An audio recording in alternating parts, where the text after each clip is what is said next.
Next guest is the founder of the CRER, and she's here to talk about how she's promoting economic literacy to help ex-convicts find success. Please welcome Awalda. I will, I'll say it right. Awalda Velez. Thank but you. it says it that way. Thank you, Bob. That way. How are Awalda you? Velez. Now, I've seen you before. You've been doing this for a number of years. Yes, I have. Yes, I have. And what is the Cultural Renaissance for Economic Revitalization? It's a nonprofit organization founded in 2004 here in the Bronx. And it actually started because as I started my own business, I found that there was a need for folks that needed services in money management, how to navigate resources. Yeah. So I gathered a small group of my peers and colleagues, and we spoke about starting a nonprofit organization. And at that particular time, we came up with the name Cultural Renaissance. And we started with a small grant. And with that grant, I wrote a booklet. Yeah. And I distributed throughout the prisons. So I used to go into the prisons and provide informational sessions for men and women preparing for reentry. Prisons upstate New York and Rikers Island? Well, those prisons were state prisons that were in the local areas. People that were coming from upstate preparing to be released, so they would facilitate them in downstate prisons like Edgecombe, Fulton, Bayview Correctional is a women's facility. Now, what happens without programs like this? People come out of prisons, sometimes they go back to the same old neighborhoods, and then they get into trouble again? The fact of the matter is that the majority of the folks that come out of prison, which is about 27,000 annually from state prisons, they will return to the neighborhoods from which they came from. And while they're integrating into those neighborhoods, there's a gap, so to speak, of resources and connections, which is within the last 5 years, there's been more services in the prisons to help the transitional process.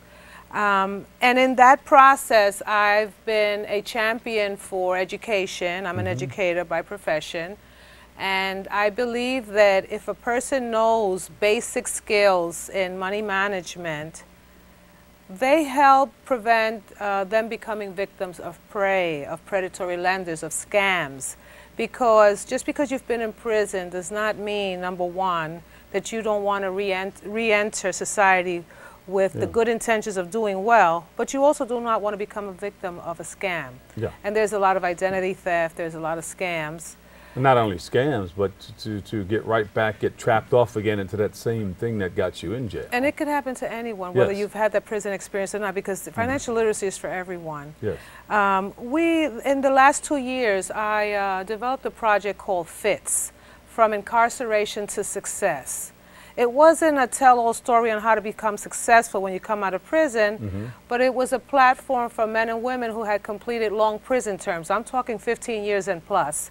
And come out and tell their story, how they struggle with their pains and their trials and tribulations, and how they've made a conscientious commitment not to go back into the pattern of behavior that took them into a road that led to prison. And their stories are very empowering and powerful. Can people be traumatized by the prison life? Well, I'm going to tell you, just like coming from maybe war, coming from war, coming from a traumatic experience, they find it necessary to debrief veterans, to debrief those who have suffered traumatic experiences, but they don't see the need to debrief a person who's been incarcerated for 25 to 30 years. And that's where you come in.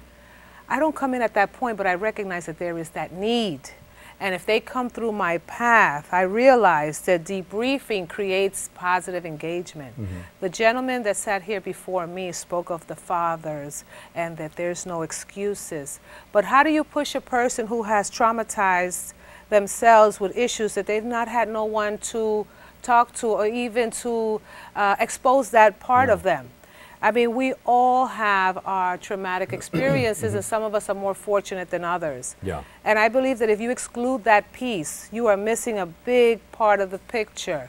If you want to be a good parent, if you want to be a good educator, if you want to be a good citizen in society, you have to be whole within the inside out. It's not it doesn't work the other way around. That's a part of my outro. I visit a lot of the jails also, on Rikers Island and different places. So you know. Yeah. So, but when you talk to them, you know, you find out, just throw your hands in the air. How many people here have children? And a lot of them put their hands in the air, you know, and then they start feeling, wow, I need to be home with that child. You need to you learn how to communicate. Yeah. You need to stop feeling guilty about the years that you wasn't present. Right, but I always tell them, you know, hey, you know, take the time while you're doing time to get your life together first, because you can't take care of anybody else until you can first You're absolutely begin right, to take Bob. care of yourself. You're absolutely right. So we took a year project and we developed focus groups among the men and women. And they themselves became the facilitators and the leaders of where they wanted to take this project. Yeah. It was a literary project, and I also have stories from men and women who are still incarcerated with the hopes of coming home one day. And I was amazed. I was amazed. One story in particular, a man who had completed 34 years. He is now in his 70s. And he said, Wilda, believe it or not, when people ask me, am I happy to be home? I said yes on the outside, but in the inside, It wasn't feeling I it. wanted to be back in a place where I felt that I knew my environment. In its worst conditions, I knew and accepted. Yeah. Here, I don't know. Don't know what's around the corner. Don't know. I just simply don't know. So the book in itself sort of opens up an area where people can see that, you know, we're dealing with human beings who have been traumatized, who need a debriefing process, and who nonetheless are making positive transitions.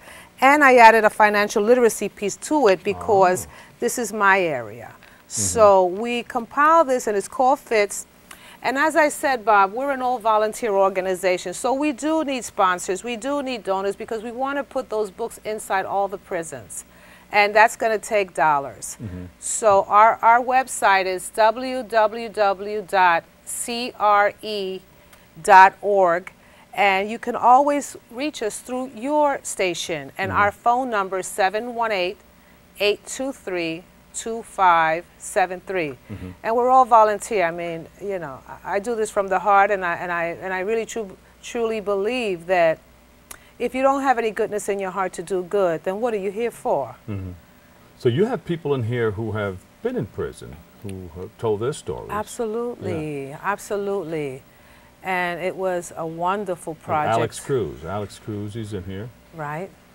And he is a gentleman who had completed 17 years, had been in prison most of his life, in and out of prison.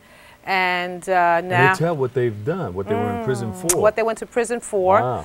And he's now went to college. He's getting his KSAC, and he is going to be a counselor to help folks just like him that had experiences the same things as he did. How can low-income families help level economic disparities? How can low-income families level economic disparities?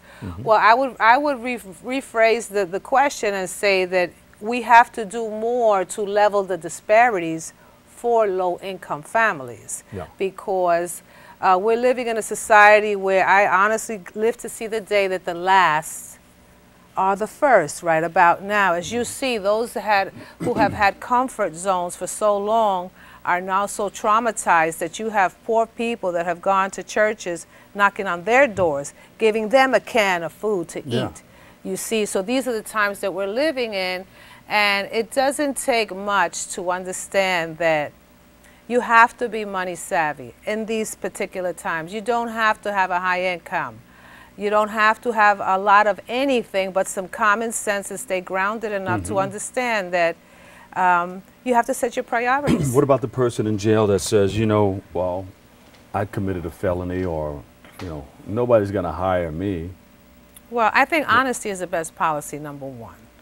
I mean, there's nothing that a person incarcerated has done that another person looking to find out what they have done will not be able to find out. That's number one. I mean, public information is public, so you cannot get too far if you're not truthful about where you've been and where you want to go. So during the interview, you got to let the person know, hey, you know, I've had some shortcomings, and now I'm out, I'm ready to reintegrate into society. Absolutely. I mean, I work with reentry, so I know when they step in, I know that they've been incarcerated. My goal is to help them understand how to navigate systems and where to go to get help. I mean, you may come in because you say you need a job, but in reality, you need to see social service for maybe some kind of mental situations that you're having. So maybe Social Security, or maybe Human Resources, or maybe just get you some plain benefits so that you can stabilize yourself. Then find other means to help yourself. Yeah. And you know, the course in itself is it's enlightening, because you just don't know at that particular moment. Yeah, so you help people find financial aid also. Mm-hmm. Well, you know, and find jobs. Absolutely, and there's a lot of second chance opportunities. Folks are really pushing that, because if you have 27,000 men and women coming out of prison each year, and they're coming to the state of New York, and you ignore that, do you know how many people you are ignoring? And do you know the potential of chaos you will have in your hands if you do not address those needs? So it's a win-win situation if we all get together and do something positive about it. Thank you so much. Wilda Velez, founder Cultural Renaissance for Economic Revitalization. Thank you, Bob, Where for can we having get me. more information? Our website is www.crer.org. Our phone number is 718-823-2573. And through the BronxNet website, there'll be a link to find us. So please reach out to us. We need your help. And don't forget to have fits. From incarceration to success. From incarceration to success.